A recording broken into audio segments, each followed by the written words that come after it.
Bismillahirrahmanirrahim. Assalamualaikum warahmatullahi wabarakatuh. Bismillah, alhamdulillah wa ba'da. Apa kabar anak-anakku kelas 5 A, B, C, dan D? Semoga kita semua selalu dalam lindungan Allah Subhanahu wa taala dan diberikan kesehatan lahir dan batin. Amin ya rabbal alamin. Anak-anakku, kita lanjutkan pembelajaran bahasa Arab. Namun sebelumnya kita sama-sama membaca basmalah. Bismillahirrahmanirrahim. Hari ini kita belajar tentang mubtada dan khobar. Apa itu pengertian mubtada? Mubtada adalah isim marfu yang biasanya terdapat di awal kalimat. Ya, jadi isim, sebuah isim. Isim itu bisa kata benda, ya. Yang kata bendanya itu marfu, yang harokatnya domah. Contohnya di sini adalah al-baitu, yang artinya rumah. Yang kedua, khobar. Khobar adalah sesuatu yang dapat menyempurnakan makna mubtada. Nah, jadi dia sebagai predikat. Contohnya di sini adalah jamilun. Nah, kalau disatukan menjadi sebuah kalimat al-baitu jamilun, yang artinya rumah itu indah. Seandainya al-baitu saja, maka dia tidak akan menjadi sebuah makna kalimat. Karena al-baitu rumah, tidak jelas rumah yang bagaimana. Tapi kalau ada khobarnya menjadi jamilun, maka al-baitu jamilun, rumah itu indah. Jadi rumah itu indah, bagus. Itulah mubtada dan khobar. Kita masuk ke mubtada dan khobar. Di pola kalimat yang ada di kolom yang warna kuning ada mubtada al-baitu, khobarnya jamilun, rumah itu indah. Ya, yang kuning ini adalah mubtada, yang warna hijau di sini adalah khobar, ya. Contoh yang kedua, al-ghurfatu wasi'atun. Al-ghurfatu menjadi mubtada, wasi'atun menjadi khobar. Artinya kamar itu luas. Kalau mubtada saja, maka tidak jelas artinya. Al-ghurfatu, kamar. Kamar yang bagaimana yang kita maksud? Nah, maka dijelaskan di sini sebagai khobar wasi'atun. Nah, jadi wasi'atun itu luas. Jadi kamar itu luas. Nah, begitu selanjutnya al-ghurfatu fil baiti, kamar di dalam rumah. Al-mi'dodatu fi ghurfatil istiqbali, meja di ruang tamu. Al-maktabu fi ghurfatil muzakarati, meja tulis di ruang belajar. Nah, ini adalah pola kalimat mubtada dan khobar. Yang bagian B, di sini ada khobar muqaddam dan ada mubtada muakhar. Ya. Nah, di sini ada penjelasannya nanti di bawah, ya. Jadi contoh dari khobar muqaddam, fil baiti ghurfatun, di dalam rumah. Nah, jadi khobarnya dulu tuh, di dalam rumah ghurfatun, ada kamar. Dia menjadi mubtada muakhar. Yang kedua, fi ghurfatil istiqbali min dodatun, di ruang tamu ada meja. Jadi min dodatun di sini menjadi mubtada khobar. Yang ketiga, fi ghurfatil muzakarati maktabun, di ruang belajar ada meja tulis. Jadi khobar muqaddam. Nah, di sini kita lihat keterangannya. Pola kalimat di atas disebut sebagai kalimat nominal jumlah ismiyah, yaitu pola yang terdiri dari mubtada diterangkan dan khobar menerangkan. Biasanya mubtada berada di awal kalimat, ya. Jadi mubtada itu pasti ada di awal kalimat, yang berharokat domah dan khobar berada setelah mubtada.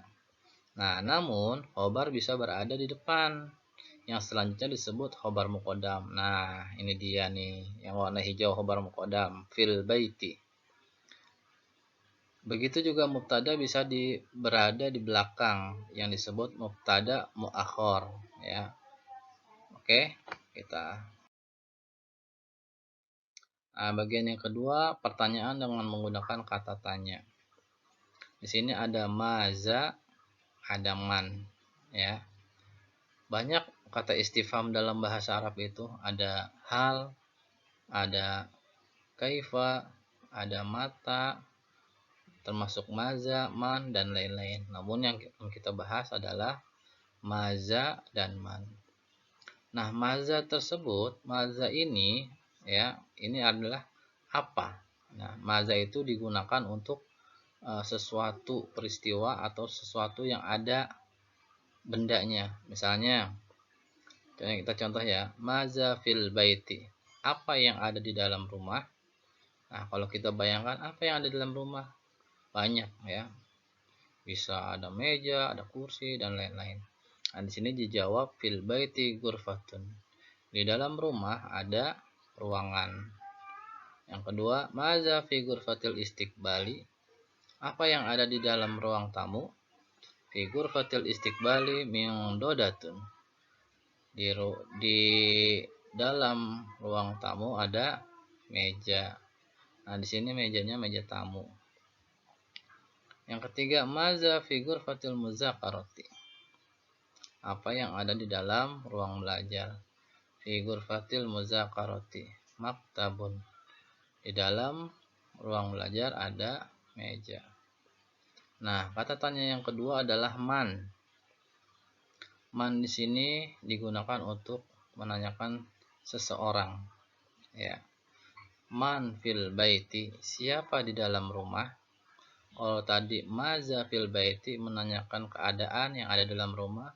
Kalau ini man menggunakan siapa seseorang yang ada dalam rumah. Man fil baiti, siapa yang ada dalam rumah? Fil baiti Ahmadu. Di dalam rumah ada Ahmad. Man fi ghurfatil istiqbali, siapa di dalam ruang tamu? Fi ghurfatil istiqbali Fatimatun. Di dalam ruang tamu ada Fatimah. Man fi ghurfatil muzakarati, siapa yang ada di ruang belajar?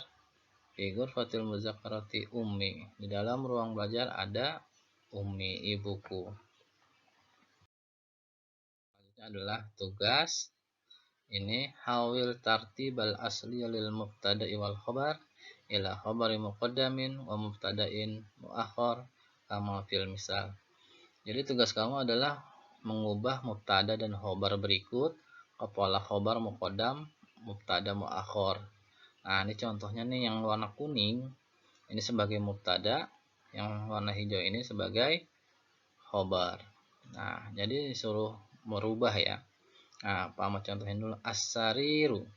As-sariru itu kan artinya kasur. As-sariru itu bentuknya mubtada. Fi ghurfatin naumi. Kasur fi ghurfatin naumi. Di dalam ruang tidur. Nah, berubah menjadi di sini khobar yang warna hijau ini, di sini mubtada muakhar, ada khobar muqaddam. Fi ghurfatin naumi sarirun. Gampang kan? Jadi didahulukan khobar muqaddam. Nah, diakhiri dengan mubtada muakhar. Fi ghurfatin naumi sarirun. Nah, yang alhamamu ini berarti mubtada. Fil baiti berarti khobar. Selanjutnya al-kursiyu fi ghurfatil muzakarati. Al-qalamu alal maktabi, as-sa'atu fawqal maktabi, al-majallatu alal mi'nudati. Jadi dirubah ya. Kamu tulis ya di buku tulis 5 aja. Nah, seperti contoh ini ya. Ini Mama contohin nomor 1. Al-hamamu fil baiti.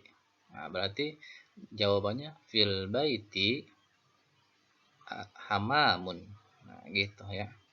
Nanti kalau sudah selesai tugasnya difoto dan diupload pada KI 3 pengetahuan ya yang ada di e-learning. Oke, baik anak-anak, sampai di sini. Mudah-mudahan kalian bisa memahaminya. Kalau belum paham, kamu ulang-ulang kembali di video ini ya. Selamat akhiri sama-sama dengan baca hamdalah. Assalamualaikum warahmatullahi wabarakatuh.